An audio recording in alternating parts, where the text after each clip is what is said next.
Hi trainees and welcome back to the channel. I hope you guys are doing super well and studying properly for your exams. I am your trainee mentor and आज हम करेंगे कुछ थोड़े से important cartoon based questions from our book Contemporary World Politics. इसके मैं 2 या फिर 3 वीडियोस डालूंगी जिसमें हमारे सारे cartoon based questions and map based questions पूरे हो जाएंगे जो कि लास्ट ईयर्स में भी आ चुके हैं. So let's get started. Okay so this is one of the cartoon which is given in the books. तो इस कार्टून में भी इस लड़के ने झंडे पकड़े हैं. वी आर नॉन अलाइंड जिस पे लिखा है एंड और क्या लिखा है, this sounds like joining the Soviet bloc. Can we say that we are non aligned even after signing the treaty with the Soviet Union. ये पढ़ के वी कैन गेस कि कोई ट्रीटी की बात हो रही है जो कि हमने साइन किया सोवियत यूनियन के साथ. ठीक है, तो first question that we have is the cartoon refers to which treaty. तो कौन सी ट्रीटी की बात हो रही है? The Indo Soviet treaty of peace, friendship and cooperation. ये 20 ईयर्स के लिए साइन हुई थी एंड 1971 में साइन हुई थी. ठीक है, ये जो आपका क्वेश्चन है this is from the first chapter, end of bipolarity वाला जो चैप्टर है उसमें ये ट्रीटी के बारे में गिवन है. एंड इसमें और भी हम क्या ऐड कर सकते हैं कि इंडिया एंड रशिया के क्या रिलेशन थे, वहां से ये आ सकता है पूरा. ठीक है, अब इसके बाद और क्या बोला गया है, how can we say that we were non aligned even after signing this treaty with the Soviet Union. हमने ये ट्रीटी साइन की थी सोवियत यूनियन के साथ बट फिर भी हम नॉन अलाइंड थे क्योंकि कुछ ऐसे भी एस्पेक्ट्स थे, कुछ ऐसे भी टॉपिक्स थे जिसमें हमने क्या किया था, सोवियत यूनियन की साइड नहीं ली थी. So we were, you can see, non aligned. ठीक है, अब why was this treaty signed, हमने ये ट्रीटी साइन क्यों की थी? इस ट्रीटी को साइन करने का मेन रीजन ये था कि हमें जो हमारा हम पे अटैक होगा चाइना की तरफ से या पाकिस्तान की तरफ से, हम उसको काउंटरएक्ट कर सके. To counteract the attack from China, Pakistan और अमेरिका, क्योंकि उस टाइम पे हम क्या थे, हम एनिमीज थे. ठीक है, so that is the answer for this question. Now moving on to the next one. Now अब हमारा जो चैप्टर है कॉन्टेम्प्रेरी सेंटर्स ऑफ पावर, उसमें न्यू बुक के according this is page number 21 जिसपे हमें ये फिगर दिया हुआ है. ये कौन है? We have this as prime minister. कौन है हमारे प्राइम मिनिस्टर? ये मनमोहन सिंह जी. एंड यहाँ पे क्या लिखा है? East Asian nations. तो ठीक है, यहाँ पर क्या लिखा है देखते हैं. The given image refers to which policy of India since 1991. East Asian nations. तो हम बेसिकली ये बता सकते हैं कि हम कौन सी पॉलिसी की बात करें, look east policy of India, जो कि हमने कब से फॉलो की थी, 1991 से फॉलो की थी, ताकि हम ईस्ट की जो ईस्ट एशियन कंट्रीज है उनके साथ भी अपने रिलेशंस अच्छे कर सके. ठीक है, यहाँ पे बहुत इंपॉर्टेंट कंट्री कौन सी थी? मलेशिया, सिंगापुर, थाईलैंड, इनके साथ हमारा ट्रेड वगैरह अच्छा हो. ठीक है, सेकंड आता है explain the significance of this policy as shown in the image above. कि ये पॉलिसी कैसे इंपॉर्टेंट है. ठीक है, तो सिग्निफिकेंस ऑफ दिस पॉलिसी, अब देखो इस पॉलिसी की सिग्निफिकेंस ये है कि जो इंडिया के रिलेशंस है आसियान कंट्रीज के साथ वो बहुत ज़्यादा कॉर्डियल हो जाते हैं, अच्छे हो जाते हैं. आसियान कंट्रीज कौन सी हैं? Indonesia, Malaysia, Philippines, Singapore and Thailand. ये मैंने आपको पूरा चैप्टर समझाया हुआ है. If you haven't seen the video go and check it out. ठीक है, सो मेन मोटिव इस पॉलिसी का ये था कि हम आसियान कंट्रीज के साथ अपने रिलेशंस अच्छे करें. ठीक है, अब थर्ड आता है evaluate India's role in ASEAN, कि इंडिया का क्या रोल है आसियान में. ठीक है, तो रोल ऑफ इंडिया बहुत ज्यादा इंपॉर्टेंट आता है. इंडिया ने क्या किया? बायलेटरल ट्रेड बढ़ाई है, देन सार्क भी किया and many like India solve many of the issues.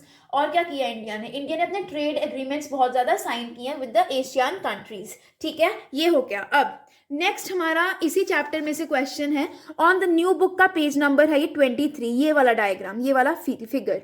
ठीक है, यहां पर देखो आपको पता ही है ड्रैगन किसको शो करता है? चाइना को शो करता है. ठीक है, तो which part of this cartoon is related to China? Obviously dragon जो है that is related to China.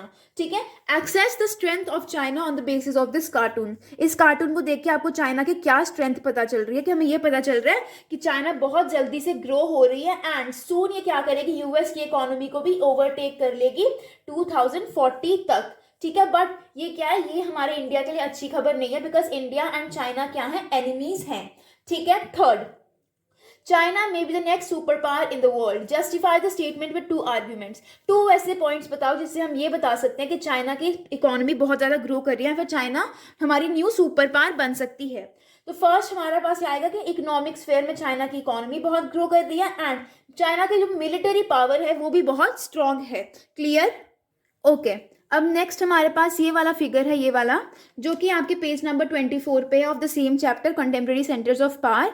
ठीक है, तो इस पे क्या बताया हुआ है? देन उस टाइम पर क्या था, माओ के पास लिटिल रेड बुक थी, और अब क्या, हु के पास क्या, कैपिटलिस्ट रेड पावर टाइप। देखते हैं इसका मतलब क्या है एंड समझते हैं। ठीक है, अब which country does this cartoon refer to? Basically कौन सी कंट्री की बात हो रही है? चाइना की बात हो रही है। ठीक है, evaluate any two changes in the economic policies of this country from then and now. क्या चेंजेस आए हैं हमारी जो चाइना है इसकी इकोनॉमिक पॉलिसीज में?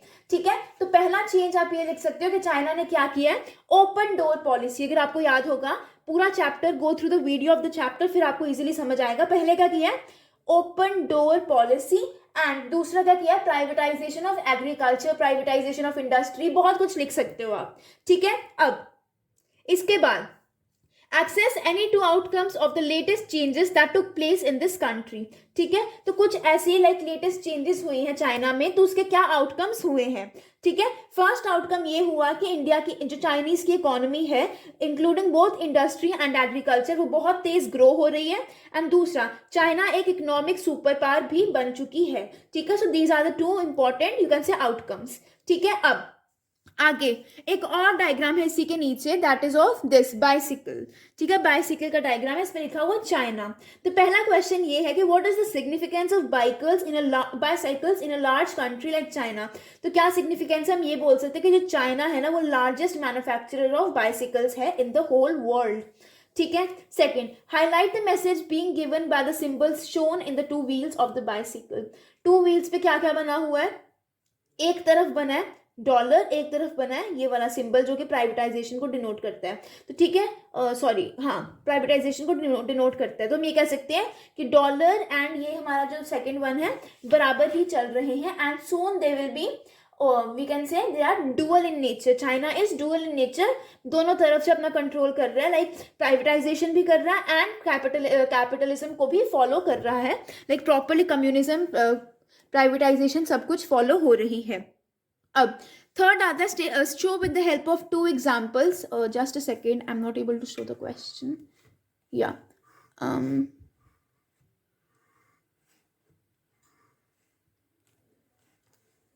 लास्ट आता कि show with the help of two examples how China has opened its economy to other countries. तो चाइना ने क्या किया, सबसे पहले तो प्राइवेटाइजेशन की एग्रीकल्चर की, कब की थी, 1982 में, एंड इंडस्ट्रीज की थी 1998 में। फिर चाइना के पास बहुत ज़्यादा फॉरेन एक्सचेंज रिजर्व्स हैं, जिससे क्या है वो बहुत आसानी से बड़ी बड़ी इन्वेस्टमेंट्स कर सकता है विद द अदर कंट्रीज। ठीक है, तो आज के लिए बस हम इतने ही इंपॉर्टेंट क्वेश्चंस करेंगे cartoon based. For next questions हम नेक्स्ट वीडियो में डिस्कस करेंगे, एंड सभी cartoon based and map based questions हम 3 to 4 वीडियोस में कंप्लीट करेंगे। So that was it for the video. I hope you like the video. If you did, don't forget to like, share and subscribe to the channel. You are a brainy mentor. Have a great day ahead.